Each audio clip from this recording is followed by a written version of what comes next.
Friends എല്ലാവർക്കും നമസ്കാരം. നമ്മുടെ ചാനലിലേക്ക് എല്ലാവർക്കും സ്വാഗതം. അപ്പോൾ നാട്ടിലൊക്കെ മഴയൊക്കെ മാറി വെയിലൊക്കെ തുടങ്ങിയോ? ഇവിടെ അത്യാവശ്യം വെയിലൊക്കെ ആയിട്ടുണ്ട്. എന്നാൽ രാവിലെ എണീക്കുമ്പോൾ ഒക്കെ മഞ്ഞൊക്കെയാണ് കേട്ടോ, തണുപ്പും മഞ്ഞൊക്കെ ഉണ്ട്. അപ്പോൾ ഇന്ന് ഞാൻ വന്നിട്ടുള്ളത് നല്ലൊരു ചമ്മന്തിയുടെ റെസിപ്പി ആയിട്ടാട്ടോ. നല്ല നാടൻ ചമ്മന്തിയാണ്, നല്ല ടേസ്റ്റാണ്, എല്ലാവർക്കും അറിയാം. എന്നാലും നമ്മൾ ചെയ്യുന്ന പോലെ ഇന്ന് കാണിച്ചു തരുന്നു. പക്ഷേ ഈ ഒരു റെസിപ്പി ചെയ്തിട്ടുണ്ടാവാൻ ചാൻസ് ഉണ്ടാവുകയില്ല.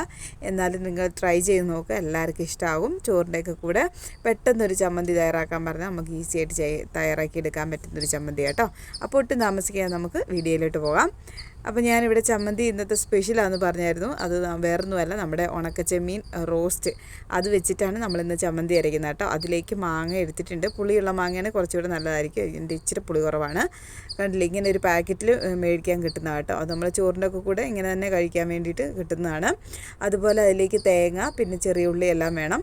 ഈ ഒരു ചെമ്മീൻ എരിവ് കുറവാണെന്നുണ്ടെങ്കിൽ നിങ്ങൾക്ക് ഒരു ഉണക്കമുളക് ഒന്ന് ചൂടാക്കി ചേർക്കാം കേട്ടോ. അപ്പോൾ കുറച്ചുകൂടെ ടേസ്റ്റ് ഉണ്ടാവും.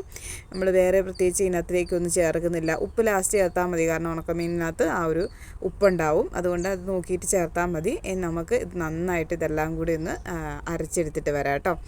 അപ്പോൾ ആദ്യം നമുക്ക് ഈ ഒരു മാങ്ങയും ചെമ്മീനും ഉള്ളിയൊക്കെ വെച്ചിട്ടൊന്ന് ഒതുക്കിയെടുക്കാം. അപ്പോൾ ഞാനിവിടെ ഒന്ന് ഒതുക്കിയെടുത്ത് വെച്ചിട്ടുണ്ട്. ഇനി അതിലേക്ക് ആ തേങ്ങയും കൂടി ഇട്ടിട്ട് നമുക്ക് നന്നായിട്ടൊന്ന് അരച്ചെടുക്കാം കേട്ടോ. അപ്പോൾ നമ്മുടെ ചമ്മന്തിയൊക്കെ ഇവിടെ റെഡി ആയിട്ടുണ്ട്. നല്ല മണം വരിക, ഉണക്കമീൻ്റെയൊക്കെ നല്ല മണം വരിക കേട്ടോ. വേണമെങ്കിൽ ഉണക്കമീൻ ഒന്നുകൂടി ഒന്ന് ചൂടാക്കിയിട്ട് ചെയ്താൽ കുറച്ചുകൂടി ടേസ്റ്റ് ഉണ്ടാവും കേട്ടോ. അപ്പോൾ നമ്മുടെ ചമ്മന്തിയൊക്കെ ഇവിടെ റെഡി ആയിട്ടുണ്ട്. സിമ്പിളല്ലേ, വെറും 2 മിനിറ്റ് കൊണ്ട് നമുക്ക് ചമ്മന്തിയാക്കി കിട്ടിയില്ലേ. അപ്പോൾ എല്ലാവർക്കും ഇന്നത്തെ കുഞ്ഞു വീഡിയോ ഇഷ്ടപ്പെട്ടെന്ന് വിചാരിക്കുന്നു. ഇഷ്ടപ്പെട്ടാൽ ലൈക്ക് ചെയ്യണം, ഷെയർ ചെയ്യണം, അതുപോലെ സബ്സ്ക്രൈബ് ചെയ്ത് സപ്പോർട്ട് ചെയ്യണം കേട്ടോ.